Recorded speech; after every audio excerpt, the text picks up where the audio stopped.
Hello, Schmoes of the North and Schmodown fans. It is Schmodown night in Canada here at Schmoes of the North. It's me, your producer, Dave, and you may notice something a little different. No soda, no Daniel, but the newest member of Schmoes of the North, Taco, is here. Taco, hey how you doing, brother? I'm doing good. I apparently have to take the role of Soda, Daniel, and Frenchie. I don't know how I'm going to do that. So I'll just be really knowledgeable, really funny, and a big jerk. Also a corruption shill. You're forgetting corruption shill with internet issues. I'm not a corruption shill. I'll never play that hat. I'll never wear that hat. You know what? If you want to be Dan, Soda, and Lou all wrapped into one, you got to go that extra mile. I'm a dungeon shill. Anyways, who do we got? Who's up there? A personal friend of mine, Hello. Brendan Dunlap, is here. My fan league team's partner, Detonators for Life. How you doing, my man? I'm doing awesome. Thanks for having me on here, guys. I'm super stoked to be here. Yeah, Bren, fun fact, I know we don't talk about it often. Also, you had a very interesting partner before me, didn't you? I did. He was extremely interesting. Yeah. Yeah. Was I who's better, me or Adam Collins? Oh, jeez. Sort of throw that out. Adam Collins. Taco, this doesn't concern you. Right. I got the first one. 1 point, Taco. You both have merits. I'm going to say that. No, we don't. It's Adam Collins. Like Collins is better, but Dave has a personality. Oh wow! You learned exactly how to make fun of me, and that's calling me Dan instead of Dave. Yeah, I did it over text today too. and it asked me when I type it, it's like, "Do you mean this guy?" And I said, "Nah, Dan." Like, I still didn't click your name. All right, let's move on to talk about some matches. Anyway, yes, we are going to talk about absolutely. some fantastic matches today. Before we do, there's already a couple of you watching live. Make sure that you like this video, share it. We want 1 million people watching. And make sure if you're not subscribed, we recently, just last Sunday, hit 200 subscribers. We have a internal bet about how many we'll hit by the end of the year. So we got to get those numbers up. So make sure you're hitting that subscribe button. Now, on to the first match of the throwdown. Stacey Howard versus Kevin Smith. I'll go to you first, Brandon. How are you feeling going into this match? Going into this match, I was super excited. They're both very strong competitors. Obviously, Kevin Smith has shown what he can do last season. Stacey Howard has shown what she can do, especially in the clutch over the last few seasons. So I was really excited to see what these two would do together, and it was incredible. How about you, Taco? Here's the thing. I know there was a lot of talk about the caliber of players that Smith has played before, and whether or not you play the Fruit and Flouse or anybody, it's still about how much points you put on, and he did have a perfect first round before. I did have Smith. I had Smith as a high favorite, but I always knew there's a chance of Stacey winning. Stacey has beaten my favorite competitor, Baby Carrots, and she's beaten freaking Mark Riley before, too. So there was always a chance of her dethroning anybody, but I definitely had Smith, and I want Smith to play some big guns. I want him to keep winning.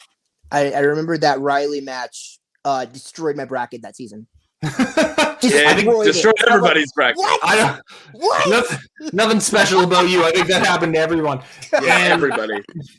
I was a big proponent of Stacey coming into this match after she beat my favorite competitor, Eric Zipper, last season. This is not news, so Taco, watch the shows. You'll know I love Zip. I don't watch the show. I've told you guys that 100 times. You are strangers to me, and then you invited me on. I do not. Yeah, I know, and I voted no, but it happened anyway. So, Stacey Howard, I actually came into this match saying Stacey by TKO. I had a lot of faith in her. But Stacey went in and she did what she always does. She did pretty good. She did all right in round one, pretty good in round two, or okay in round two, and pretty good in round three, but not good enough. Kevin Smith, on the other hand, as you guys said, played extremely well, especially for.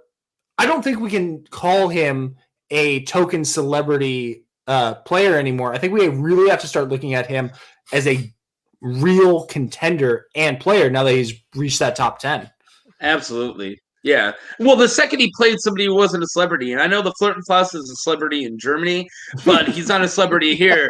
The second he went on for his second match, and in my opinion, the second he got drafted, he was no longer a celebrity. He was not in, like, his matches will count. He will get points for a faction. He's not a celebrity anymore. And I know a lot of people say that he had easier questions. I kind of call, like, BS on that. I don't actually think they're easier. But no, I think that he was a real competitor, and I would like to talk. I wrote down what happened on during round 2, and I would like to talk about that if you guys want to, because I thought it was pretty good. We can get to that in a second. Bren, before we get to that, do you have any thoughts about Smith's round 1? Because I know that we have to give at least a couple of minutes to talking about the rare challenges we see. Yeah. So, yes, I do have comments about that.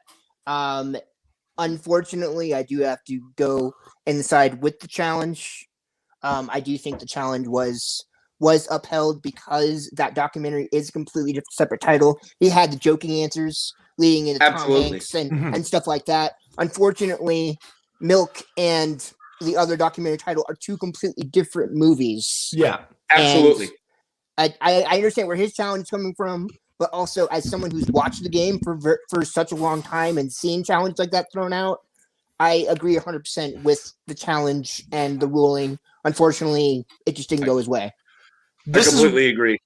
This is why I pitched my wagon to Bren here in the fan leagues. He knew that there was a different movie involved. I was like, I don't know, that sounds right to me. But as soon as they started going into it, I was like, yeah, no, that's a totally valid challenge. And I love Sam coming in already laughing, saying, I'm never going to work in this town again. I did think it was interesting how they awarded him the point. They still gave him the point, even though it was a different title. And then the challenge came. So I don't think the point should have been awarded at all, unfortunately. I think that just comes down to Christian not being the biggest fan of the documentaries. Okay, fair. And potentially not knowing that even existed. Because I knew Milk was a movie. So when they were like, yes, Milk, I wasn't sure if it was like one of those South Park bigger, longer, uncut things. Yeah, I got you. Where it's like, is it South Park the movie? Is it this? Or where it was like retitled. So I was like, that's right. But then when Sam comes in laughing, I'm like, oh yeah, that's right. I knew the title was Milk, like just because I own that DVD. It's one of these back here. And the second he said it like that, it felt like a full sentence. There was no comma. There was no period. It wasn't like, hey, this one time I went and I hung out with the senator named, and I'm only going to say his first name, comma, and it's Milk. That's not what happened. He said a full title of something else. And it's just like if somebody's like looking for the word Star Wars and I said Star Wars The Empire Strikes Back. No, that's not the answer. The answer would have been just part of it. So I completely agree with it. And I said the word.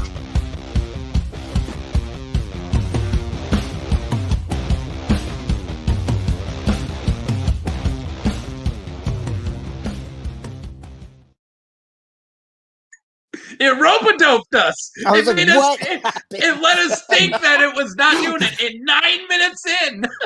It's like, oh, you guys are doing good, huh? Boom. Bren, 2021 has been the year of Schmoes in the North technical problems.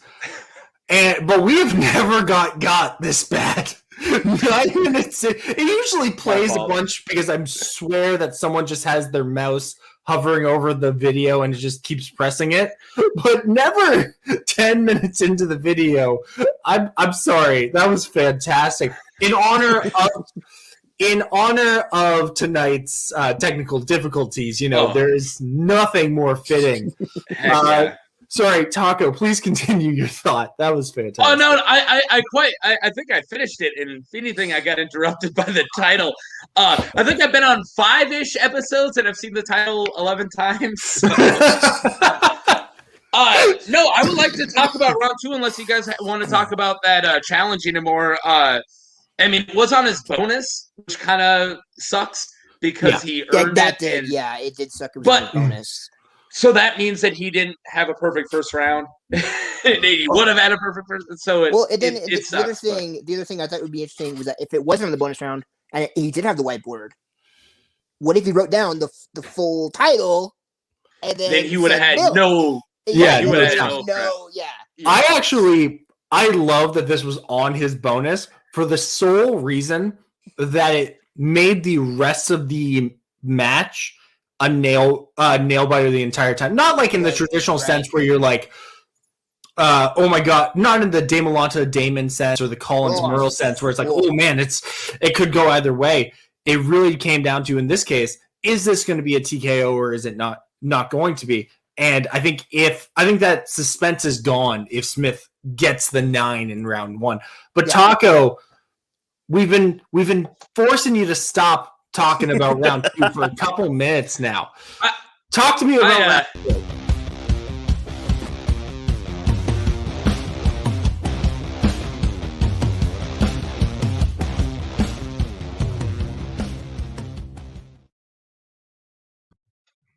Okay. All right, so round 3. Fuck it. I will say this right now, and I'll let Taco talk. We didn't have these issues till Taco came around. I said that earlier. I was like, it's my fault. No, Brent, it's not your this Brandon. is not a you thing. This is a 2021 problem. Taco, go ahead. First time I did it, it came up 3 times. All right, so I took notes because Daniel wasn't going to be on it, so I figured I'd take notes today. And by the way, shout out to JCast. What's up? He's my buddy. Hey, JCast. We got into a huge argument on the show, if that's who I think it is. It's Jay Wade, yeah. It was great. Yeah, Jay Wade. Yeah. He's the blast. Okay. So I believe Stacy got opponent's choice and then went to Nora Ephron. She got spinner's choice and went to Nora Ephron. Yeah. Why did I say opponents? Yeah, spinner's choice went to Nora Ephron. Daniel, these aren't accurate notes. I know. So they said, boy, do you want the boy or the girl? There's like something like that, or let's go with the girl. So that implies that Nora Ephron was one of them, and Whoopi wasn't the other because it was just one girl. So who would have been the boy? I saw Ben and Matt on the wheel, and I saw Batman on the wheel. It was Batman. It was totally Batman. I think it was probably Matt and Ben. Okay. You want to go Batman against a dude who almost wrote a Batman movie? You don't want to play Batman against Smith? Well, no. To be fair, the reason he went to sudden death against Jericho is because he missed a Batman question. So who knows? You're right. Yep. You're right. I am no Daniel. You are no Daniel. Sure. You're too tall. I don't know how tall Dan is. He can be 7 foot. And too chubby. I'm a fat guy. He's a little guy. But no, she went really good in Nora Ephron. Holy crap. That's like a really bad category for me. It's like one of my few, like, if I ever got that, I'd be screwed. And she did really good in that category, I think. I think 4. All right, she did better than I did. Sorry, Brandon, go ahead. No, and I was going to say, she answered half, but then when Kevin Smith stuck with Whoopi Goldberg, I wasn't sure how that was going to go because that was one of the new categories that just popped up. He slayed that. Killed it. Didn't even hesitate. I think he went to multiple choice once or twice, but he still knew it without really thinking too much. He slaughtered that category, but I'm not surprised. It's something that he said in, I think he did an SCN right before he played, and I watched it. But I believe he said, like, he's a master of the media that happened before he became part of the media. Like, before you become part of the movies, you're master of everything before that. Yeah. And Whoopi Goldberg's, for the most part, before that. That was her prime. Yeah, that was her prime, was in the 80s and 90s. And, like, I wasn't surprised. I thought he was going to do good. I didn't think he was going to do that good. But I didn't. And also his confidence going in. He's like, Whoopi, done. I was like, oh, okay, here we go. And I love how he said he didn't want to respin because he thought it would be cowardly. That was kind of a cool way to look at it. Like, no, that is Kevin Smith the celebrity not understanding the schmodown. And I loved, because the entire time you could tell that Koi never wanted to do anything. And I've really been impressed by Koi this season and last season, to be fair. But I love Koi. Koi, the entire time before he takes Whoopi, is like, maybe we could do better at Matt or Ben or Batman or Spinner's Choice. One of the other actors you worked with or movies you produced. And it's like he won't. Koi will never say, "I think this is a bad idea." I think you should do this, but no. He will never say, "No, this is a bad idea." But he will. He is he's just so passively unsupportive. I love it. I think it just works. I think he works so hard in keeping the good vibes in his team. He doesn't want to put that bad juju out there. Yeah, exactly. He's just happy to be here. He just want to rock the boat.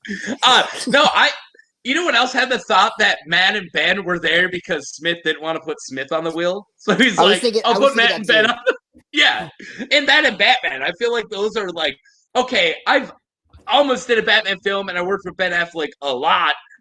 I'll just put Matt and Ben on there too. Like, I have a serious question for you guys. If you're Kevin Smith, larger white guy with a beard. I know it's hard for you two to imagine. Right.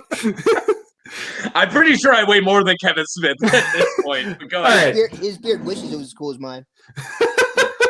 But if you're Kevin Smith... You have a gorgeous beard, Brennan. You look at me. I love that beard. It's a nice beard. That's why the Detonators get it done. If you're Kevin Smith, prolific filmmaker, do you put Kevin Smith on the wheel? I don't think I do. No. I think it's a lose-lose. Well, I don't even think lose. I don't even think it's a pretentious thing. I think it's more, I'm Kevin Smith. My opponent is definitely going to have studied my movies before playing me because they think I'm going to put Kevin Smith on the wheel.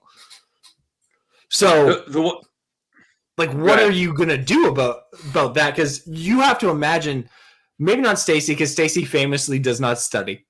But when he plays, like, say he's playing the loser of Ben Bateman, John Roca. And, like, you have to imagine Ben and Roca will be like, all right, I got to watch all of Kevin Smith's movies from Tusk to Mallrats to Clerks 2. So under 10 movies? Yeah, not hard. It's not hard to study for. Well, to be fair, it's any movie he's been in also. Still, it's not a hard category. If I was Kevin Smith, I wouldn't put it on my wheel, and here's why. Okay, yes, I'm the creator or director, and yes, I'm the creator of these films, but you don't know how deep they're going to go. And let's just say you pick something from Chasing Amy, which is part of the VSQ universe, but isn't as popular as Clerks and some of his other stuff. That is his favorite Kevin Smith movie, though. Oh, it is? Okay, yeah. Well, that's a bad example. Let's just say he picked something from Tusk, okay? Oh, okay. That's no one's favorite. A deep dive from Tusk. And yeah. I'm not defending it. It's implied that he knows everything about these movies because he made these movies, but does he? If you get a question asked, like, oh, who did this, or what was in this scene, or how many numbers is this, depending on how long it's been you've seen this movie. Yeah, you made it. And could you pull it? There's a glaring issue as well. If he gets every question right, good. He is Kevin Smith. He should have got every question right. If he gets one question wrong, you fucked up your own category, dude. Yes. Like, that's why I wouldn't do it. If somebody gets a steal on me, I should not be here. Like, that's it. That's why I would never do it, because I'm supposed to get every question right. And if I fuck up once, I'm the biggest idiot here. Look no farther. Look no farther than this very show, where I know for a fact those other motherfuckers on this show have never watched an episode of our show, but I've seen every one. They couldn't shut up, Soda. Taco. Man, we got too many snack guys on the show, all right? Okay. Taco's not a snack, it's a meal. Fuck off. All right. I don't know, man. I could maybe they do it differently in America, but I can get 30 tacos as an appetizer. All right, I'm just throwing it out there. 30 of them. I'm going to change my name to Donut. No, don't do it. No, we have agreed that the next person to join Shows of the North has to be named Has to be a chips drink. or fries. No, soda. Oh yeah. Chips and fries. Yeah, Soda's something to be a side. pair. Yeah. It's gotta be a side. Lay's. That's okay, funny. That's funny. Give me but tots. That's good. tots. Sorry. Napoleon gives you tots. That's good. So obviously Stacey Howard does what Stacey Howard does best. Goes out, hits her 2 and her 3. Can't pull J.K. Simmons, which I was like, That was a bummer. I knew immediately because I What love was the Mega. question? Who voices the warden In in Megamind. Megamind? I have never watched that movie. It came out the same time as Despicable Me, and it was like one of those like Ants versus Bug Life where I'm only going to watch one of them. You And I just never watched. Dude, Megamind is so good. Gonna tell you the It's so truth, good. man. Is it? Yeah, it is. Despicable Me is. Watch I think yourself. it gets the Armageddon treatment where Armageddon is. I think Deep Impact's better personally, but okay. Armageddon is more famously remembered Yeah. because of the Bruce Willis, the Ben Affleck. Aerosmith, Ben Yeah, Affleck. but I like Armageddon not because it's good. I like Armageddon that's because it's fair. so over the top. What the hell were you thinking? Every No. scene, I love it. So Yeah. weird. This is 2 shows in a row I've been on where Armageddon versus Deep Impact has gone on. I don't know what's in my head right now. You brought it up twice. I know I did. It was your idea both times. So It was Jay Wade's idea last time. Thank you. Oh, Jay. But Love you, anyway, Jay Wade. Don't be mad at me. but He scares me. I think Megamind way better than Despicable Me. Yeah, It's Megamind. so good. But immediately I said, "Oh my god, that's a tricky question because J.K. Simmons won his Oscar after this. Yes, he won it for after Whiplash. Megamind. So you don't because whenever I hear Academy Award winner in this movie, I think, okay, they won before this. Yeah. So I was like, That's- that's a tricky question. But her reasoning at the end about like this is why I think it was Morgan Freeman makes a lot of sense. It makes a lot of sense. The reason that Yeah. she gave, yeah, it makes perfect sense.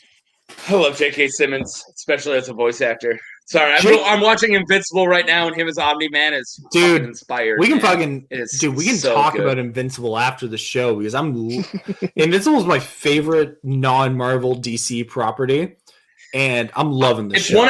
one I haven't read, and I've read 2 other Kirkmans, and I haven't read Invincible. And I literally called my friend on the way home from work, like, "Hey, how close is it? And do I need to read the comic?" And he's like, "It isn't." And let me know if you want to, because I have them all. So I'll tell you this right now: finish season 1, then read all of Invincible because you won't be able to stop once you start. yeah, and I love Kirkman's writing. He's the master of. This is a Kirkman show, right? All right, welcome to Kirkman's of the North. But I do love Kirkman because he's just so simple. He's the simplest writer. Like if you read the Walking Dead comics, he doesn't dig into a lot of stuff, and he's very on the surface, and he does it so well. Anyways, let's move on. Okay, I'm a comic nerd. we will talk after the show, Taco. But Yeah. anyway, so Kevin Smith wins by TKO, getting the.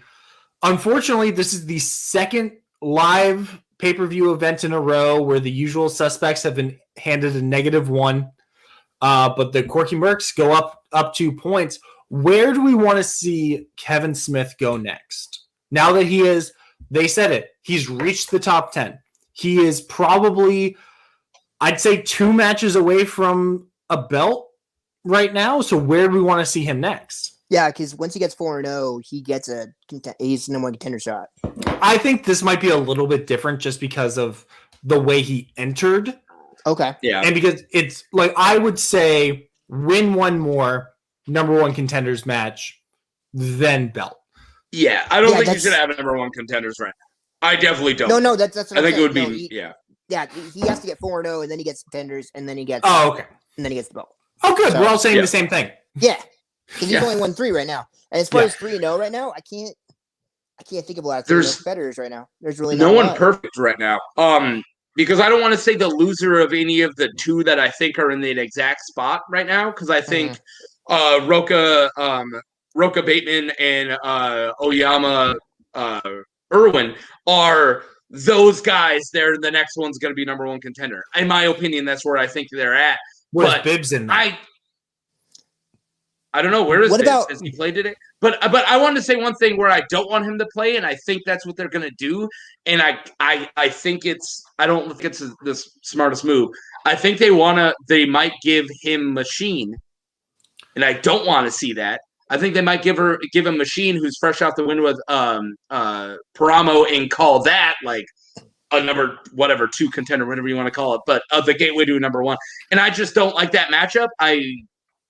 But I like have a weird sixth sense that that's where they're going. See, if I can piggyback off Taco for a second, sorry, Bren. Yeah, I see something very similar, but with Video Drew instead of Machine. That's what I was going to say. Yeah, that's super similar, and I don't like that either. Here's the thing, though. I think Video Drew, if you give Video Drew one more match and then give her Smith, I think it makes all the sense in the world. She is closer to a belt than Machine is. I'll give you that, because Machine's fresh off of a win. Video Drew's fresh off of 2 wins. She's fresh off of 2 wins. She didn't get 2 wins. I know she beat Jader, but didn't she beat somebody prior? No. Coming off. Oh, you know what? Yes, she beat Warfather last season. That's right. Yeah. Okay. So last season, yeah, but I knew there was 2 that she won. Okay, so they are kind of in the same boat. I still don't like Machine for it. I think Video Drew would be a good match with Kevin Smith once Video Drew gets one more match. Yeah. I just want him to play like one of those, and nothing against Machine or Video Drew, but I would love for him to play. He lost to Oyama. Yeah, you know what? In my head, Thanks, that Leo. match went in. Thank you, Leo Logan. You know what? We don't shout out the chat enough. Leo has been here. He's always popping up in our chat. I love seeing the people that are consistent. Shout out to Leo. Leo, if you have a Twitter or anything you want the people to follow, drop it in the chat. I'll share it because you know what? We got to pay it forward. I like Leo because he's watched the show more than I have. Wow. Taco, your internet. Wow, it cut out? What? Right, no, you're right. Sorry. But yeah, I would definitely love to see like a Janine versus Video Drew match. Winner of that plays Smith. Yeah. Winner of that plays Snyder. That would be 3 in a row then for them. Yeah. Yeah. Winner of the hypothetical versus Snyder match plays loser of Murrell and whoever. Yeah. Dang. I want to see Snyder back in the picture. Yeah, I would love to see Snyder back in the picture just because I think. Yeah, I think he's very. I think the people underrate him. He's always a bridesmaid, and it's bullshit. He's very good. People always think of him as second rate, and he's just not. He's not. It's insane to me, and I know we're talking. We will get back to the people playing tonight. Did we have a main event at some point? We did, but shut the fuck up, Taco. You've been here for 2 seconds. You don't get to call me on this. You've never been this mean to me, and with no one else here, Lou's not here. Lou's not here. I have to be the mean one. Oh my god! All right, I thought we were friends. Taco, we've never been friends. Damn. I can just bounce out of here. You guys can pass. Are you the one who keeps egging my house? Because I get the feeling. No, I take social distancing very seriously. He throws it all the way from Canada. Egging a house isn't breaking social debt. What, are you getting 6 feet within the dude and then throwing an egg at his house? I had to cross a launcher. I had to cross a border, idiot. Oh yeah, you got a point. Okay. Anyway, so. We've diverted so much. Kevin Smith, yes, 2 matches, gets another one, contenders match. Good for you. Here's what we're actually here to talk about. Adam Collins versus Dan Murrell. Rematch of the millennia. Oh, not really, but rematch of the right now. That was the hype. Taco, I'm going to come to you first. What were your thoughts going into this match? Like, did you have Collins? Did you have Murrell? I know we talked about it. Okay, I'll see you later. Have fun. Sorry, man, this is, you guys are good. No, I was saying bye to them. They can't hear me. All right, so to answer your question, I like to do this. I like to ask my wife what she thinks because she's not a hardcore watcher. She watches whenever I make her watch. She's watched all 4 episodes today, unlike Dave. But And Taco's in timeout. So, Brandon, what were your thoughts going into this match? I'm not joking. He's got a 30-second timeout. I've never done this on air. He's got it. I was super duper excited when I saw that that Schneider and Murrell were playing for the contenders match. I wanted Murrell to win because I wanted Murrell to face Collins again, because that first match was the match of the season, in my opinion. I was on the edge of my seat for that, like a million overtime for that. Like, it was nuts. Yeah. And I wanted to see that. I wanted to see a match just as epic as that, and I think that's what we got here.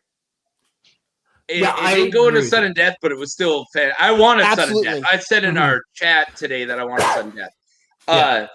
Okay, Dave, I respect you as a human. Please take my jokes as jokes. Stop taking it so personal. What is a joke? Thing. Yeah, they're jokes. Us Americans don't take anything serious because our lives are horrible.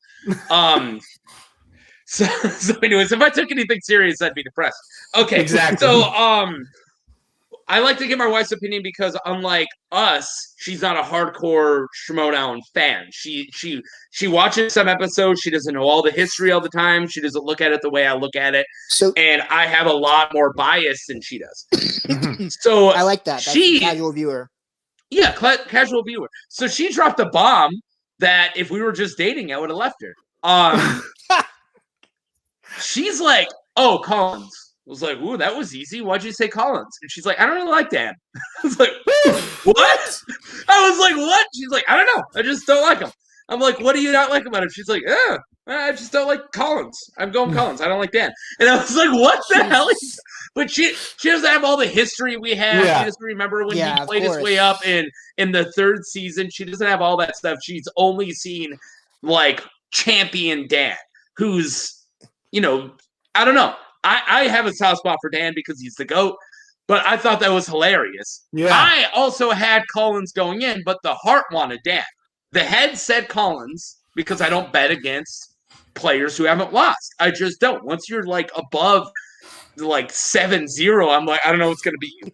I don't know what's going to beat you, so I'm not going to bet against you. The same thing I did with the Patriots. Every time the Patriots went against somebody, I was like, oh, they're going to win. And then eventually I was like, all right, I'm not going to bet against these dudes anymore. So my head had Collins, my heart had Dan, my wife's head had Collins, and her heart had Collins too. So that's who we had going in. You know what? I love that because I do a similar thing with my fiance, Justine. Shores of the North fans will know her. Roca shouted her out in his victory last throwdown. Hell yeah, he did. Yeah, that's awesome. Yeah, but she is what I like to call a hardcore casual, where she knows and gets very invested in every match. She knows all the players, but 2 weeks later, I'll be like, "Oh man, what did you think of that match?" She's like, "What match?" And she said the same. She said a very similar thing where it was Collins because I like him a lot, not because she doesn't like Dan. Which Taco, I'm sorry about you and your wife. I'm so sorry. Dude. We're on the rocks now, man.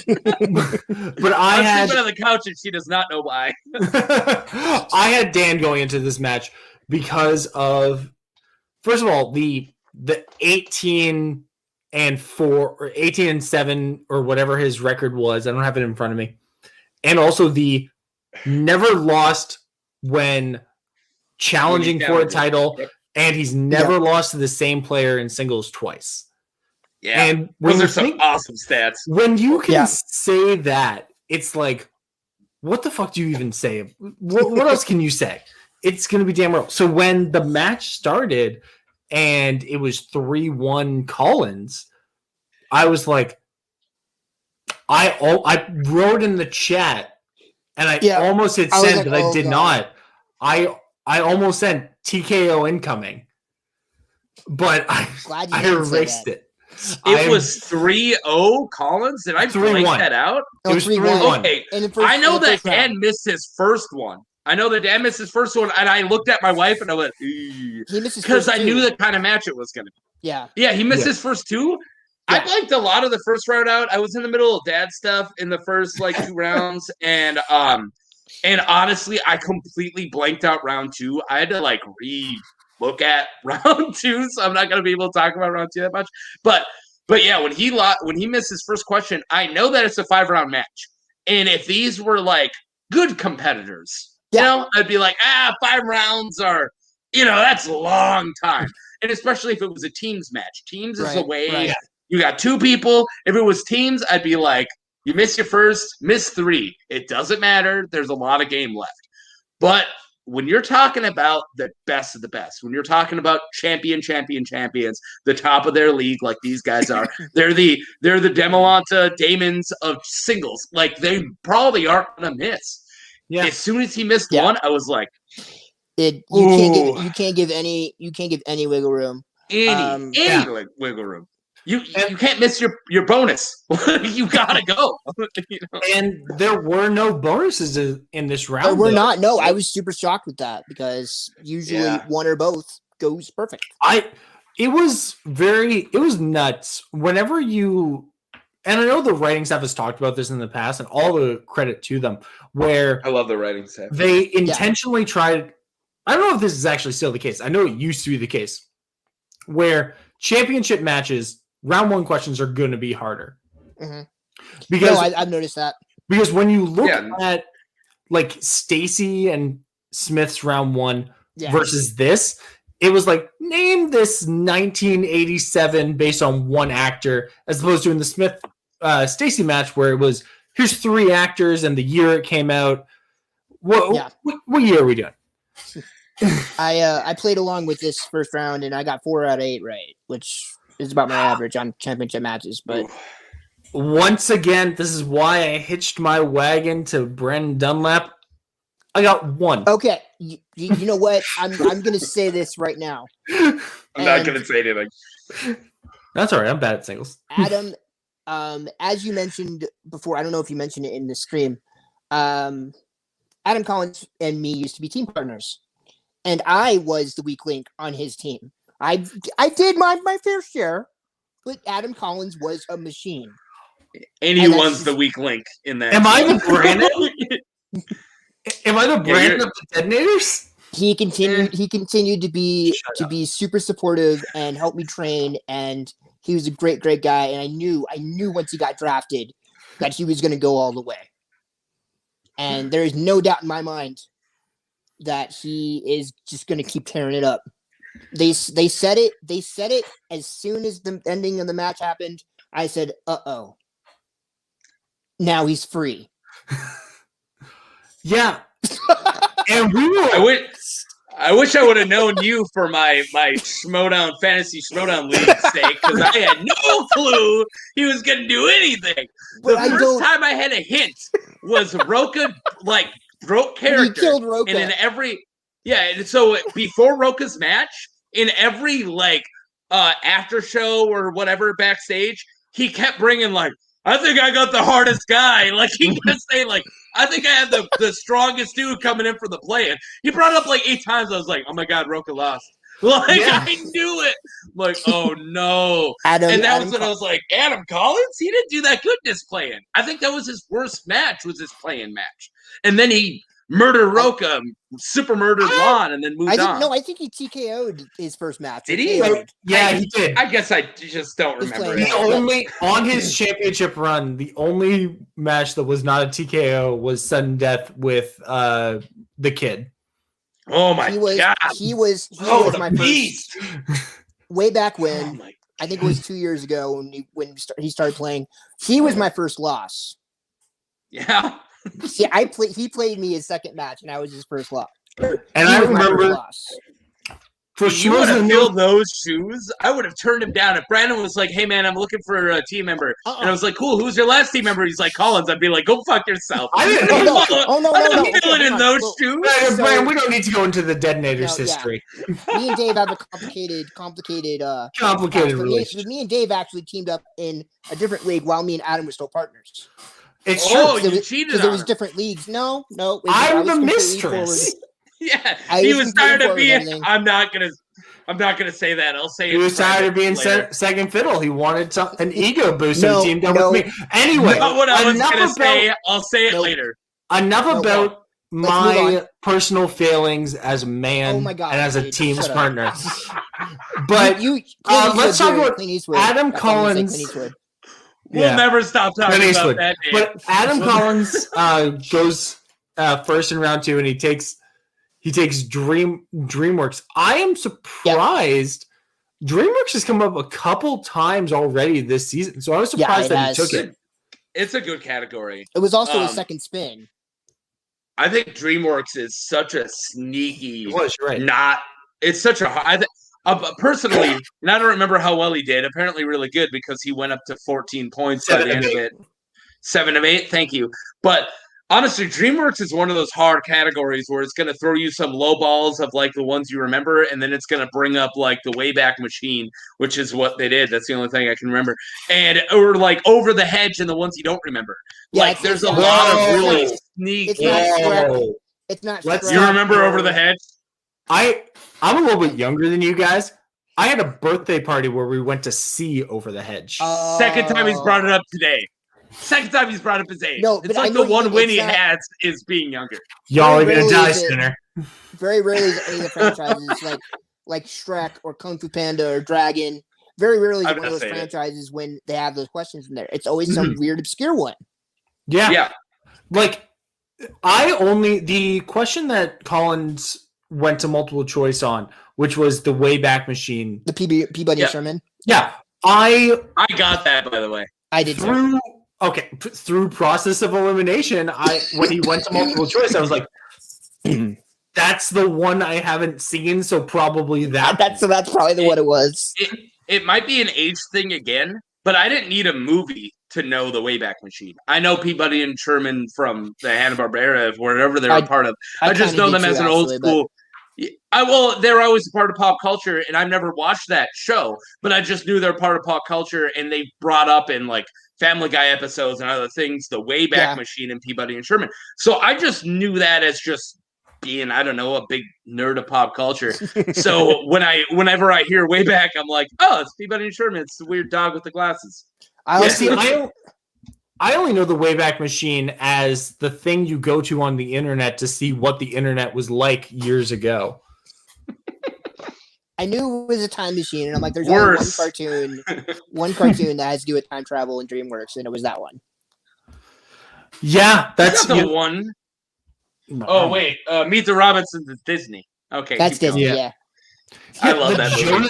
The Jonas Brothers were in it, so yeah.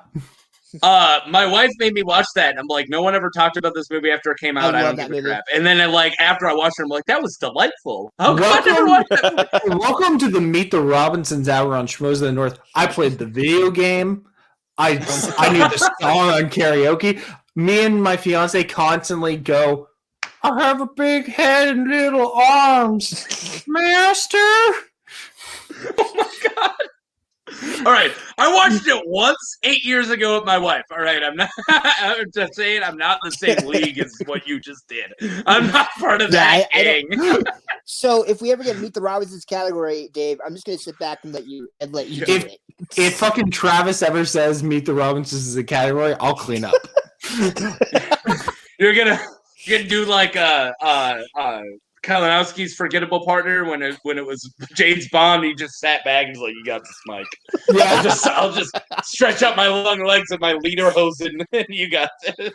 Exactly. So, but DreamWorks is a very interesting category, and I'm glad that it's has its own category now, though, because there was a long time where it was just like relegated to animation, and even though most of us are not the biggest fan of most DreamWorks movies, with the exception of Kung Fu Panda, and that's it.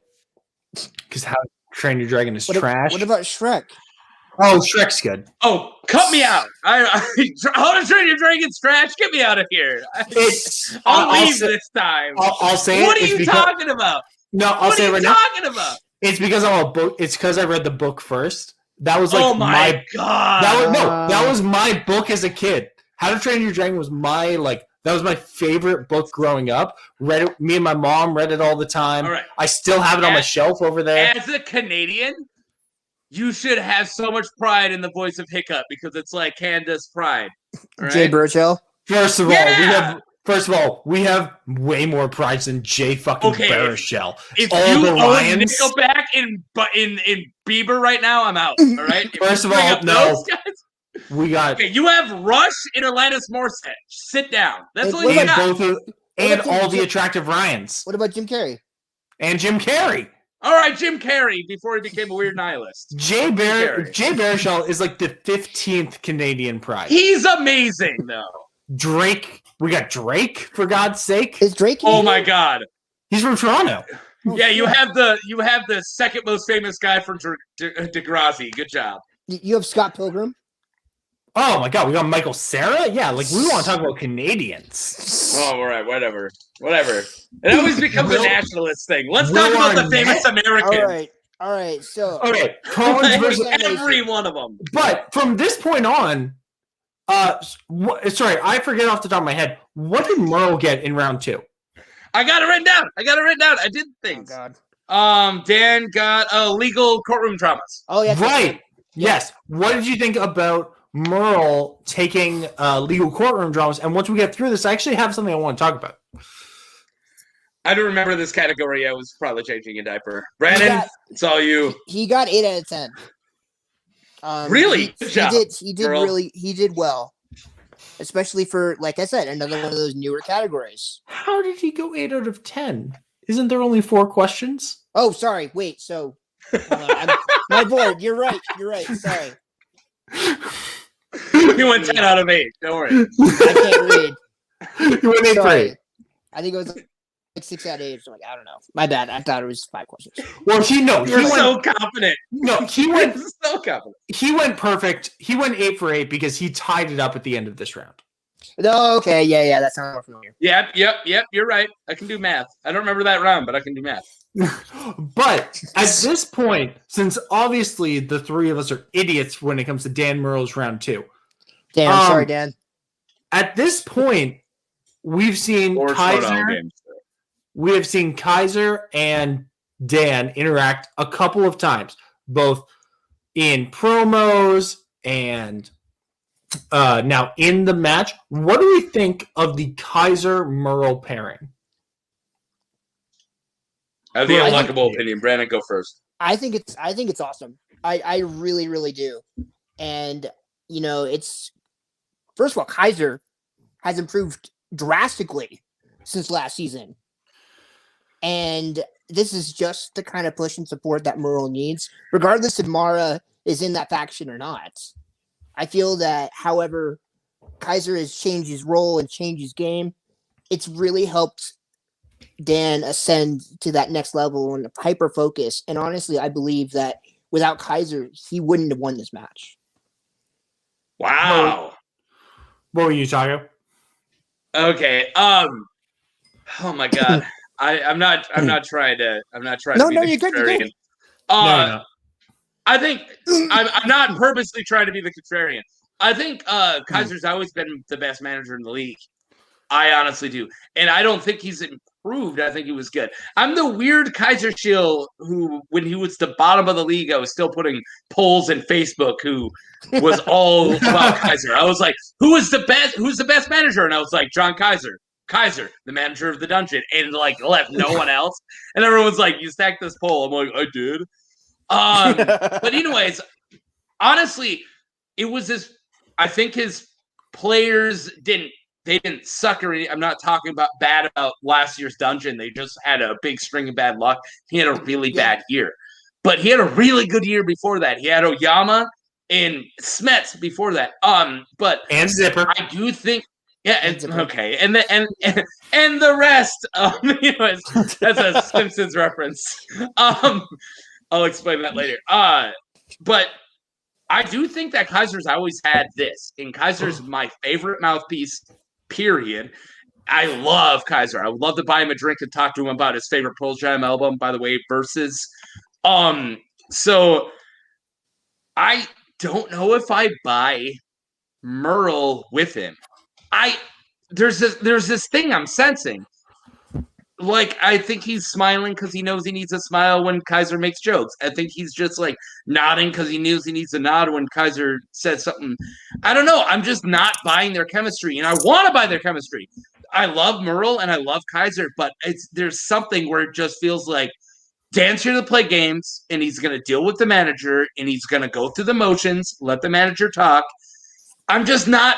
I'm not seeing what you're seeing, Brendan. See, and you're probably if right. that was, Hopefully, you're right. If that was the case, if Dan is just here to play games and doesn't and just wants to let the managers do their thing, he wouldn't have been so upset with Gucci pulling his crap that he did last year. I pull storylines over that. I hate to say that during a show where we fair. I know I don't like to pull that, but he's supposed to be mad at Gucci because he left his faction. Like it just seems like the words you use when you talk crap about your former manager. He wasn't there for me. He was too busy not being there. I don't know. It's. So you think him going to the dungeon just another part of the storyline? I think that him and Roca broke up for reasons that we don't know. Mm-hmm. And I think they played it off as Roca tired of playing second fiddle. I never sensed that at all until the end of the year. And that was completely out of nowhere. Like, the whole thing was like crazy. I think there was reasons we don't know and we don't need to know why those guys didn't work. And that's it. And then he moved on to another faction. Kaiser's a good manager. And Kaiser was going to rebuild. He's the perfect person for two big A-list players like Bateman and Dan to go, we need to be together, and we're not going to play second fiddle for anyone else who has a big. Yeah. They can't go to corruption. They can't go to swag. They already have usual final exam. So they had to go to somebody who had no one. And it was, he had Zipper, Dave. But, it was Kaiser. Yeah, he was either going to go to Kaiser, Kate, or Sam. And they both of them talked to all of them. Mm-hmm. Yeah. Paul Preston thought he was going to go with Bateman with Kate. Like, he talked to all the teams that needed the rebuild. I remember that. Yeah. Kaiser had the best offer.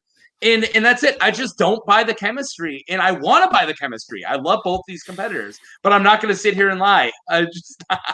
Now, if I can say, I'm kind of on like a different wavelength than either one of you, because to me, Dan right now reminds me of a lot of Bibbs at the beginning of last season when he's talking about Coy, where Dan seems to be, and maybe it's just the pressure is off because last season every match for the Finstock Exchange was you need to win this match, and they do this because the rest of the match is the rest of the faction is sucking. And I think now that he's with Kaiser, and maybe it's because he's also with Mara, and Kaiser is just a more like, I love Gucci, but Kaiser is still one of the favorite interviews we've ever done on this channel. Check out Northern Consultations with Kaiser.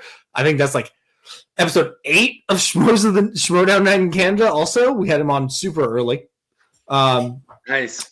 You had Kaiser on? That's awesome. Yeah, no, Kaiser was. Yeah, that's super cool. He was one of our first. Yeah. It was Janine, Whitney Seibold, then Kaiser. That was the 3. Yeah. Because I've talked to so many cool people. Nobody since I've came on, but whatever. Well, maybe there's a reason for that. Anyway. But Dan reminds me a lot of Bibbs last season, where he seems to be enjoying himself and he's having fun playing the game again. And he's enjoying being on this faction. And I think a lot of this is also mimicry of, and this is the Daniel in me coming out, mimicry of corruption last season, where all the factions have a very tight-knit bond now, which Dan talked about expressing. I don't love that this faction is not a family as opposed to the others. And now the dungeon, he even shouts it out in his final post-game interview where he's like, last night we were going over that movie. And that's why I knew that question. So I think this is a great pairing for him. I don't know that I love the chemistry between the two, but I don't think I need to, because Dan's having fun, and that's what matters. You're right. Yeah. No, I agree. You have to have fun, otherwise what's the point in doing it? And unfortunately, it gets to that point sometimes where, because of the way the teams are, the way the factions are sometimes, if your faction isn't doing as good when it comes to a huge match, like for instance, Collins versus Murrell. Unfortunately, corruption isn't doing all that good right now, and all the pressure was on Collins to get that match and get those points. And Agreed. Unfortunately, I'm a huge corruption fan, man. I liked corruption before Adam Collins showed up, but unfortunately, because only one of the golden three, I call them the golden three, Mike, Chance, and Adam, only one of the golden three before tonight got to play Chance Ellison versus the Kid. He won, but everybody else has been on corruption has fallen short. Mm-hmm. And that's a great point, Leo. Let's get back to the match. Obviously, there's not a lot to talk about in the speed round. Both of them get 89, get the full three points. Good for them. But that is an interesting thing in the third round where they have $1 million baby question, and then Dan mixes up Hillary Swank and Amy Adams because he's thinking about $1 million baby still. Because they had the $1 million baby earlier in the speed round. Yeah. Yeah. It was wait, am I mixing something up? I thought the fighter was in the speed round. The fighter question was in the speed round. I thought $1 million baby was $1 million baby in the betting round? What was the betting question? No, there was a question. It was Morgan Freeman. It was what Oscar actor won their only supporting actor Oscar for $1 million baby, and that was in the speed round. And that was Morgan Freeman. And then 2 questions later, they're asking for Hillary Swank from $1 million baby. As for Amy Adams, the fighter. The funny thing is, sorry. I love the fighter, but for some reason I did not know that. I thought that was the mom character's name, so I wasn't pulling Amy Adams. I couldn't pull her name, but she has a name. She's been in a lot of movies, but I was trying to pull that for that answer. And when I heard Amy Adams, when Collins said it, I was like, "You got that wrong." I thought Collins got that one wrong, and Collins got a different one wrong. No, he went 10 for 10. He went 10 for 10 on the speed round. God, why did I? And then Dan just missed the one. I thought he got 2 wrong. Dan missed the fighter. That was it. Brain. Hey, the baby was asleep at that point too. I'm just making stuff up. I'm just blaming her for no reason. It's okay. Apparently, I was on the wind down. I'm like, don't have a baby to deal with, so my brain just shuts off for 10 minutes and recuperates. In that question, I said, Jennifer Morrison, because I was thinking about Warrior. Well, you said that in the chat. Where you're like, is he thinking Hillary Swank from Warrior? And I'm like, Hillary Swank wasn't in Warrior. Well, that's the thing. I said Jennifer Morrison out loud, and then when he said Hillary Swank, I was like, oh, right, Hillary Swank was in Warrior. But it was fighter. It was fighter, but it wasn't fighter. It was $1 million baby. Yeah. It wasn't. I don't know. It was Amy Adams. I don't know how important my background is, but I really struggle. I always have the thing up because I have to cover family portraits because I got portraits of my wife's family back here. So I have to cover them up with DVDs, and I always put the thing because it's my favorite horror movie of all time. And I always struggle with the second one, and I came up with The Fighter because I don't have any Whoopi Goldberg movies. I just don't. I thought it would have been funny. But yeah, so that's why I was up there. So when Leo said that, I'm like, cool. I'm glad somebody brought up that question because that's my background. This white wall. Yeah. I got a frame poster behind me somewhere. Right there. Yeah, no, it's directly behind you. Work on your framing. There you go. That's because they brought up this movie, I put it right here. All right, moving on. But it was tied again, wasn't it? In the going in round no, it was up by 2. No. Adams' Colin was up by 2, right? By 2, yes. 5? Yes. Which round am I forgetting? We yada round speed. 3. Yeah, speed round we kind of skipped over. It was we skipped over the betting round. We skipped over the betting round. Yeah, we skipped over betting, but after speed it's the final the main round. Yeah, final round was only 1 point. No, it was only 1 point game. You're Taco. Taco. I'm going to tell you why you're confused. So I know why I'm confused. It was 14-14 going into betting. Then they both got 3, so it's 17-17. Then Adam goes up to 28, and Dan goes down to 26. I'm the worst Daniel. I should have never claimed Daniel. All I of can't your claim notes- Sony either. You should have never said on air that you have notes, because I think every note you've said has You been want to see my inaccurate. note?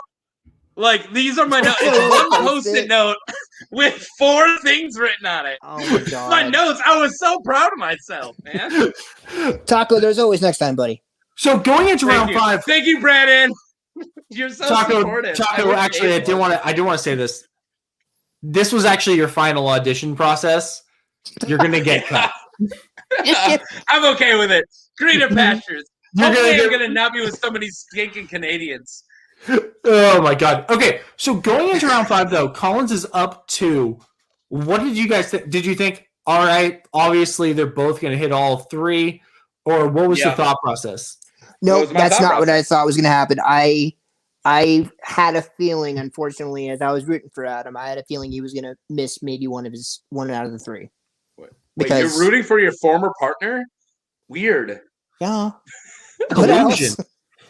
Yeah, But weird. I don't know. I had a feeling because, unfortunately, he is very, very good, way better than anybody I've ever met. But every now and then he gets one of those wrong at the last round. Oh, really? That's news to you, Dave? I included myself in that, by the way. That's a surprise to you? It's not. Anyway, Bren, go on. Sorry. No, and I was afraid that Adam was going to miss one of the 3, and I didn't want it to be the 5. That's woof. Well, if he would have missed the 2, they would have been perfect, and they would have went to sudden death. Yeah. Sudden death again. Yeah, which I had 4 rounds of the sudden death was my prediction, and I said you were also wrong. No, I said it's going to come down to the 5. Murrell wins. No, you said points. Don't, sir. Oh, I also said points. Me. I also said points. Yeah, don't Lord Sir Richard Attenborough. By the way, I loved Dan's reaction with Johansson because he had no idea that was right. Oh, yeah, he didn't know. I only said. Here's the thing. So watching that match, when they say MCU actress, I'm like, yeah. When they say answer, it was Scarlett Johansson. It was actually. He says it so quietly. He was like, Scarlett Johansson. I was like, what? Elizabeth Olsen? What did you say? Like, I had no clue. I happen to know what the Mayonnaise Diaries was, so I knew the answer. But well, you compete and I don't. You're a good man, Brandon. I straight up said, I don't think Brie Larson was that big of a star back then. It's probably ScarJo. And neither was in movies. For that fact. No, she was in movies. She was in 22 Jump Street, for God's sake. And she was in other ones. Pilgrim. Or 21 sure. Yeah. Scott Pilgrim, obviously. But I was like, it's probably ScarJo because I don't think she's been doing movies forever. Yeah. Like she was in Room. Ghost World, for God's sake. Well, yeah. Okay, now we're mixing them up now. All right. No. Yeah. Anyway, but when he said he definitely did not know that it was Scarlett. No, he didn't know Scarlett Jo. He did not know ScarJo, and I was the look on his face was like, "Oh my god!" But that's even more impressive. How many actresses are in the freaking MCU? A lot. I know. Like guessing that is more dangerous than knowing that at that point. Like guessing that's dangerous. It is. Emily Van Camp. No. Because I always, whenever they say this MCU actor or this Star Wars actor, I always eliminate all the top level people. I'm like, I do the opposite. I'm always like, was Robert Downey Jr. in that? Like, I always go Avengers. Like, I never think like, was Rhodey in that? One of the Rhodies? Weirdly, the first thing I ever think is, all right, so I eliminate all the top level people. Is it Stellan Skarsgård? It probably is, but it's not who they're looking for. Stellan Skarsgård is one of my favorite actors. Moving on. Chernobyl, look it up. Thank me later. I don't think you need to look it up. Chernobyl was a very popular miniseries. I think people have seen it. I really thought you were going to go with the actual disaster. Like, they don't have to look it up. Millions of people died, Taco. Anyway, but I really thought I was with Taco where I was like, these boys are both going to go 10 for 10. Like, and Collins is going to take it. So I said that to my wife. I turned over and I said, match is over. No one's. But I think Collins being on Corruption has kind of twisted my opinion of him because I love Corruption. But as he's answering, and I put this in our private chat, I said, if this was Chance, I know he has it. So in my head, I'm like, does he not know? Or is he like studying Chance Ellison? Or is he Ben Bateman doing it? Like, that's what I was kind of curious about. Like, was he just running the clock? My heart was pounding when he kept like, and this is the only time somebody Ben Bateman, I can't say it, little baby Ben. Yeah, whatever baby Ben does, but Bateman. little baby Ben Bateman. No, I never go like I never fall for it, and I was like, what's he gonna say? Oh no, he did it again. And then after like the second one, I was like, he's not gonna get it. All right. I want to go back for a second, like 30 seconds back. Use the way back. When Collins, yeah, learns the way back. Dave, that's from Peabody and Sherman. Oh, it was before my time. Yeah, all right, cool. What, 7 years older? Whatever. Okay. Moving on. Brendan, are you in your 30s? Yes, I am. All right, cool. I'm glad we're both adults. All right, let's move on. I don't think a 20-year-old can get this beard, man. He's going to kick me out again. All right. I own my home and I'm getting married. I don't own my home. This is a townhome. He's doing better than I can't show you this. We have 4-bedroom house packed into a 2-bedroom house. You're not allowed to see our house. Okay. Anyways, when Murrell like asked his question, I wanted to punch Ellis in his beautiful, my favorite competitor face because he hesitated to say it was correct, and it was like the only time I fell for it. It hurt because it was a double. He hesitated, and Harloff took in a deep breath like he was about to go, and you're winning. He's like, and I'm like, I wanted Murrell to win. So I completely I had a heart attack when he's like, that's correct. I went, ah, like I yelled, and my wife's like, I know. whoa. I thought he was gonna, yeah. I actually had the opposite reaction where I was like, I love your reaction, but I had the exact opposite where I was like, Christian hasn't said anything. It's correct. I would have thought that, but Christian went. He's about to answer. That's the moment. If you go back and look at our chance, Dave, you see when I went edge of my seat. Like I was at the moment, I was like, oh my god, I'm about to die. I missed all of round 2, and here I am like. Leo Logan brings up a good point now that we're getting to the end of the match. Corruption is stuck in last place again with Swag, and they only have Jacoby and Mike Kalinowski in the number 1 contenders IG match coming up. Do we think Corruption is going?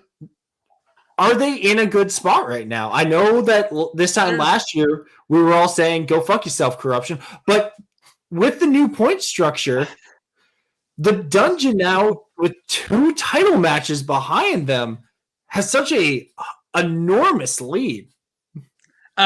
Dude, how many tournaments? I hate people talking about who won the season before tournament season. Yeah, it's so stupid. It's like saying, it's like, honestly, tournament season feels like season for me. Main season. I don't like to talk about half of the year like it's preseason, but it's almost preseason. Yeah. Good thing that you started joining our channel now then. You're going to get to talk about a bunch of matches you don't care about. I was invited. I never once asked to be on your show. No, Frenchie was insulting me, and next thing I know, he was asking me to be on your show, and I said really to him 3 times because I thought he was kidding. I was like, you really want me on the show, dude? Okay. But no, I really do think that judging this. Leo, you're right. You're right, Leo. I fucked up. He's on the stars. Yeah, I fucked up. I can't wait to see what Jacoby does because I drafted him really high. I fucking love Jacoby. Me too. So Jacoby played way off topic. Jacoby played Collins in the fan leagues, right? Yeah. Brandon? Yeah. Do I need that? Hold on. So I don't think he played him 1-on-1, but He played on a team against me and Adam. I thought he played. And is it insulting to say fan leagues? Is that like a microaggression? No, Are you no, cool with that? that's All what right, it cool. is. Since That the was FCL sarcasm, Dave. Since the FCL is now, Hey, Taco, I know, and I actually feel the same way as you, but I needed to talk about conversation. I needed to spark up a conversation. It's called hosting a show. so since we now have the FCL, that's technically like the minor league of the Schmodown. So yeah, it's still the fan leagues because it's not an official league. Yeah. I don't mean it in a derogatory way. It's just that's how they're always said. So I don't want to like say something that like I use a colloquialism that everybody uses, so people know what I'm talking about. So go ahead. I'm sorry. No, go ahead, Brandon. Sorry. No, Brandon. I was asking you a question. Yeah. If he played Jacoby, because I heard that he played him in a singles match, and I was gonna look that up because I drafted Jacoby high, and I want to see how good he is. I don't believe Adam played Jacoby in a singles match, but he does have single matches out there. The one thing I will say about Jacoby is that he is very, very funny, but he's going to use that to get people's heads. Good. I like comedy. You want to see that comedy? Go check out his rookie spotlight on Northern Consultations, found on this playlist. Yep. It shows in the North. Yeah. I could be wrong, but I really don't think that he played against Adam.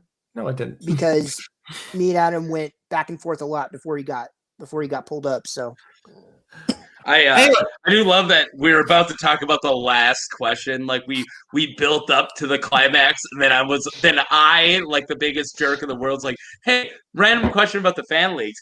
All right, let's talk about freaking Adam freaking Collins 5-pointer. I think I said the F word too many times. No one else has said it today, so I'm fuck now. All right, thank you. Go ahead. Go ahead, Daco. You have thoughts on his 5-pointer? No, I don't. We were just about to talk about it. I have equal thoughts. I didn't have anything queued up in my little brain or anything. I just thought we were about to do it. We were about to talk about it, and he used 2 JTs, right? I'm bringing us back to where we were. 3 JTs. Before I interrupted us and went back a question, because I fixate on Harloff's breath too much, I guess. I don't know. He's not the hottest guy on screen. Ellis is. But anyways, so you used 3 JTs. What was the question? It was you don't remember? the remake of Dial M for Murder. What was the name of the remake? Yeah. The 90s remake. Which is I had no clue. What's it called? A Perfect Murder. A Perfect Murder. Or The Perfect Murder. One of the two. To be fair, Dial M for Murder is a horrible title. It's such a weird title. It is, and not to talk shit about Hitchcock or anything, but it's a weird title, man. Adam Collins is very much a old school film lover. He loves old school film, especially Hitchcock. And he's killed classics before, right? Yeah, Hasn't he gone perfect in class? Yeah.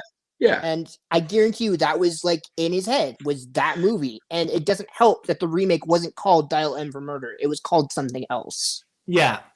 And like it's one of those weird things where usually when you hear this is a remake of that film, it's like the title with a twist. Like it would have been like M for Murder or Murder Dials, but this was like The Perfect Murder, which was a completely different question. They said 90s, right? Yeah, it was 90s. I actually director, and I can't remember who it is. I actually really like both Dial M for Murder and A Perfect Murder. Like I like both of those. I don't think I remember A Perfect Murder.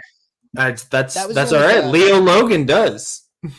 Oh, hi, Leo. There you go. How come he's not on the show? We have another spot. He's like, no one's ever asked him, Taco. He can take your spot. Damn. I thought we were friends. I know when you have said I we were ever never said- friends. You made it very clear. No, you made it very clear. I have. No, you made it very clear. We're not friends. You said you voted no. No, I get it now. Now I know who my real friends are. It's cool. No, it's cool. We're fine. Anyway, Dial M for Murder. Like this was a tough. I think it's one of those questions where I think there'll be a lot of discord in like Facebook conversations and chat rooms around the globe at if you knew this question, it was a 2-pointer to you. But if you knew it.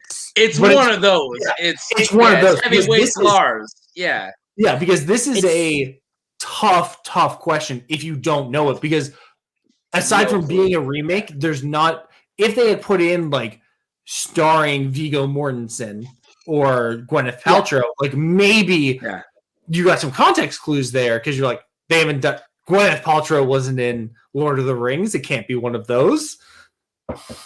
So you start to think about it, but this is a tough question, and really, again, like when I think I was a couple seconds ahead of you in our conversation, Taco, because when you said I'm on the edge of my seat, Collins was answering his 5-pointer, and I was like, yeah, because I don't fucking know. Is he chancing us right now? Because I was like in between their questions is where I was. Like, oh my god, Dan just got it. Like I was a slow typer. My God, I probably wrote edge of my seat, and you guys are like, dude, the match ended. We're waiting for you. Like I'm a slow typer. Well, luckily he used all 3 of his JTEs. He did, but we've been going a pretty long time now.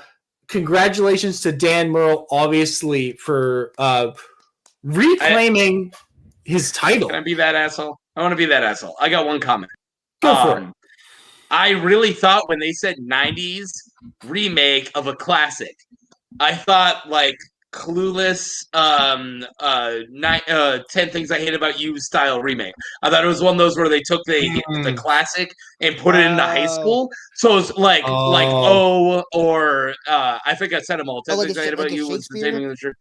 Yeah, like Emma wasn't a Shakespeare.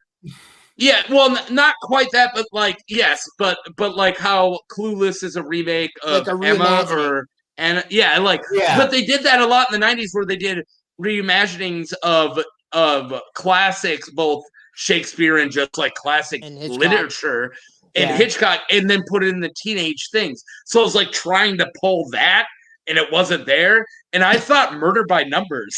Actually, I was like, is it Murder by Numbers? Wow, I was thinking about that. Yeah.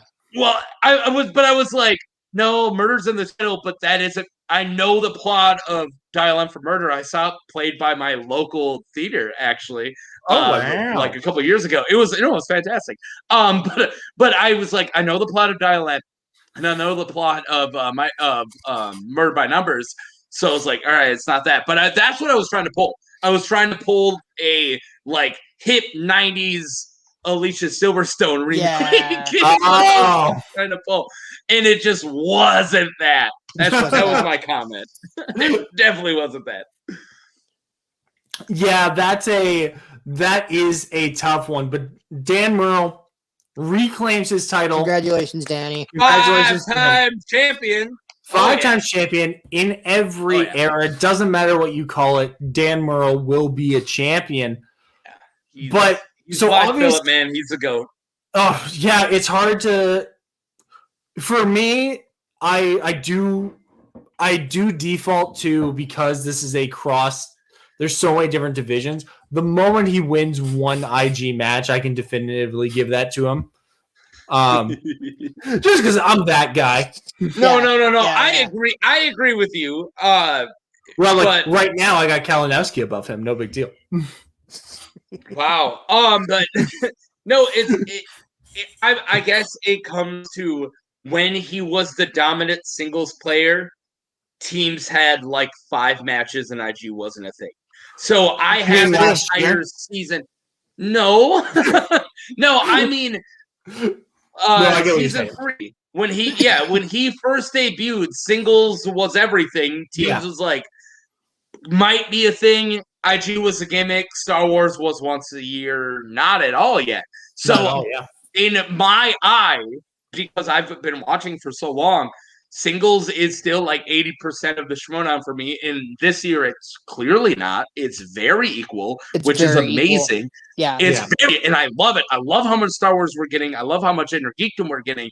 I'm not complaining, but that's why he'll always be the GOAT for me, because I look at matches I've seen more than like dividing into the leagues. Yeah, I get that 100%. Yeah.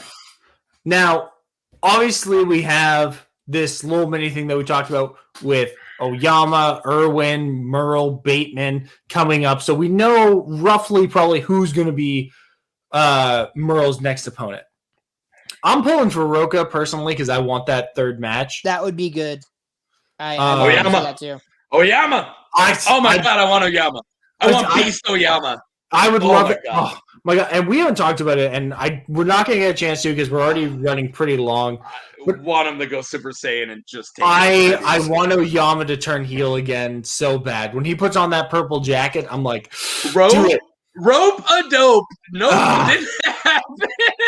Didn't happen. You know what? We will talk more about the scenes at the beginning of our Sunday episode, I think, just because we're already running pretty long here. But Collins, he's coming off the loss and now 7-1. Who do you guys want to see? Not like who do we think it will be, because it will probably be the third place finisher of that weird mini tournament that they're doing. But who would you guys like to see Collins playing next? I'm gonna say something so unpopular, Kevin Smith. but I think no. I'm unpopular. I'm not an idiot. No, I think that honestly everybody gets knocked down one, and then he's your number one contender. I think that he's 7-1. No, he definitely will. He just is. I don't think he should get a rubber band match and immediately get a title. I don't think that. He didn't defend it, right? No, he didn't defend it. But he's still 7-1. Yeah. That means that you're gonna send somebody who's 7-1 down to play with the dudes who are like 3-1. Come on. No, grow up. Yeah. I think that the winner of whoever wins Bateman, Roca, and then Irwin, Paul Oyama, I think they should play, and then that guy should play. I think they're now 3 matches away instead of 2 matches. That would be interesting. I like that setup. That's what I want.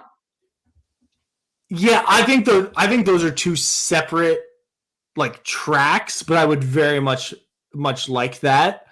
You don't think the winners of those are going to play each other as a number one contender? No, I think they'll play each other as a number one contender, but I think then before the tournament, that person will play like that's probably the collision match, and then Collins versus some number one contender is probably the in between collision, and it's like the July title. Is there even going to? I agree with you. I like my thing more, but it's probably going to be what I don't think he's going to get into this run, but I think he deserves it. I think his next match should be a number one contender, and his next one should be against Dan again. I think it will be, because like if Bateman only needs to beat Andrew Guy to get back to a title shot, Collins can beat whoever he wants. Thank you. Completely agree. Bren, what about you? There was circumstances there, but yes. Yeah, there were circumstances. But Bren, who would you like to see Adam Collins playing next? I know this is strange because it doesn't have anything to do with the conversation that you guys previously had, but I think it'd be really interesting to see Adam Collins go up against Bibbs.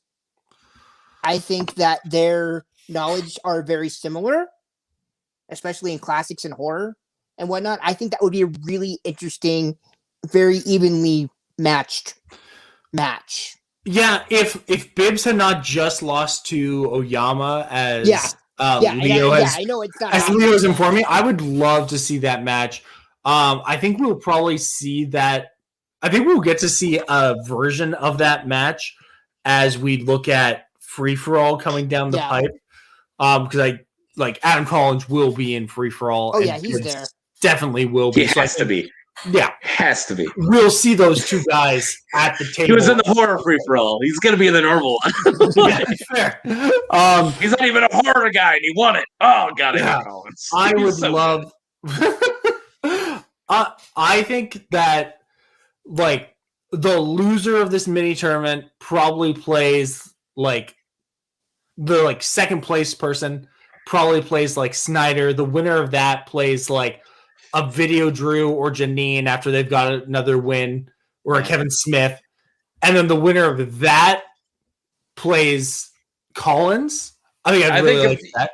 I think the losers of this, you toss them back in the pond. We have so many good singles players coming up. You know what? Like, I just do. A lot of Toss them good- into the pond. I think, Yeah. And we're gonna get one of the new competitors. Sorry to cut you off, Dave. I actually No, do go respect you. I know you don't like me, but don't. I do respect you. Yeah, cool. Anyways, go fuck yourself. So I do think we're gonna get a rookie have a chance at the belt before the singles tournament. And my precedent for that is Oyama did. When Oyama, so 2 years ago, they gave the rookie league or the rookies coming in, which was Miller. What's her full name? I'm like Liz Shannon Miller? really strong here. Liz Shannon Miller, David Del Rio, him, and other people. They got to the point where they gave one of those, the rookie team, a chance at the belt before the singles tournament thing. I think they're going to do that. The only reason I think I would disagree with you, and I think you're right that there's precedent for it, but with this Roka, Bateman, Oyama, Irwin potential, and that probably being the collision match, and with a Star Wars and a teams tournament already announced, I think the amount of singles matches starting next month will probably start to decrease. So I don't think enough rookies will get to 3-0 to even challenge for after collision before tournaments. I think we might see a couple high level rookies held out of the tournament to play in like that September, October undercard free-for-all. The mini singles tournament during the Inner Geekdom and Star Wars tournament. Yeah. So I understand where you're coming from, and I have a small rebuttal, and then we can move on because I know our show's going late. My small rebuttal is I know we have more players, but we also have a lot more matches. That's true. We have a lot more matches. I know this because my wife's mad at me every week because I'm watching too much freaking Schmodown. That's Weren't you the one saying, "Oh, I love it. Put it in my veins." Yeah, put it in my veins, though. All right. Since when did my wife like my habit? like, no, put it in my veins. She's not happy about it. And on the note of Taco's habits, Taco, do you have any final thoughts on tonight's event, and where can the people find you online? Dan Murrell's the GOAT. I'm glad he won. I didn't have him, but it was the I bet with my head and I hope with my heart, and I hope that Dan Murrell would win. He's still the GOAT. I don't care. I don't care what my wife says. He's the freaking GOAT. And I'm glad he's on top again. 5-time champion. He's the Booker T as of now. 5-time world champion. All right. Where you guys can find me online? Not a lot of places. I'm not really around. I got 2 dead YouTube channels. You can go and watch those. I don't care. But I am a painter. I'm a fine artist. So if you want to check out my art, I'm on Instagram at Mark Taco Face, all one word, no caps. And I paint really dark stuff like serial killers, cult leaders, cannibals with really bright colors. There you go. Brandon, awesome. What's up with you? Before Brandon goes, Taco, why don't you throw that in the YouTube comments, and I'll put that up on the screen for you so people can find you. Okay. Brandon, where can the people find you online as Taco's doing that? Where can people find me online? Honestly, I don't have a huge presence online. I know that sounds weird. I do compete very much in the paint leagues. You can find me over at Jack of All Trivia sometimes with my man Dave over there, who is my team partner. We are the Detonators, and we are going off a perfect season so far this year. Played one match. One match, but it's so good. As far as my thoughts on tonight, Dan Murrell is amazing. I am not denying that he is not amazing, but I will support my boy always. And I will say this. He may be bummed out, but he knows just as well as I do that getting that first loss out of the way is a huge relief. Oh, yeah. Because nobody can be perfect forever. Yep. And as Shannon and Adam said in the post-match, and as I said earlier, now the chain is off. So now he can compete in pretty much whatever he wants. I know he's teasing IG. I know he's teasing Star Wars. Corruption's last now, but as we said earlier, this is exactly how it was last year. Put him in a tournament. Yeah, put him in a tournament, but put him in any tournament. It wasn't Adam Collins who got all the points last year at first. It was the IG tournament. Yeah. Thank you. It was the IG tournament, and then Adam Collins had the single tournament, which IG mixed with. I mean, come on, the two IG finalists were Kolonowski and Ellison. Come on, yeah. No, for real. I loved this match. I am continually impressed with the level of play this season. Absolutely, all this aspects. Nuts. These every match is a pick'em for me now. It's insane. I love watching it. But you know what, Collins, I would love to see go into Star Wars because I know they got they got Sean Sullivan and Joseph Scrimshaw, but I would love to see Scrimshaw is gonna make a big dent this year. You guys just watch it. Scrimmy's gonna go big. I know I've talked about Scrimshaw too much, but I've had an unpopular opinion on a different show, but where I was talking about Scrimshaw compared to other players. But either way, I think he's up there. He is up there. For me, don't bother following me on Twitter. It's a bad follow. Subscribe to Schmoes of the North on YouTube. Join our Facebook group and talk about all kinds of stuff. We're trying to rebuild that community. Mount Schmodown can be found every Saturday here and now. Those guys have come over and joined the Schmoes of the North family. It's a great time. We have Canadian Comic Book Corner with me and Soda. Movie Lovers, John from Movie Lovers Unite, Lou and Soda are bringing down the new Mighty Ducks show every week. We have. I still want in on that, by the way. Well, we can talk afterwards. All right. We got match breakdowns every week, so join us Fridays and Sundays. We have interviews with your favorite players on Northern Consultations coming back eventually. We promise. We just haven't reached out. We've been very busy. There's too many episodes. They're trying to fire me first. Well, unhired. And also, I am trying to bring back my Instagram presence. So follow me at Baby James Lees on Instagram. And from all of us here at Schmoes of the North, have a good night. Thanks, guys. Goodbye. Oh, I just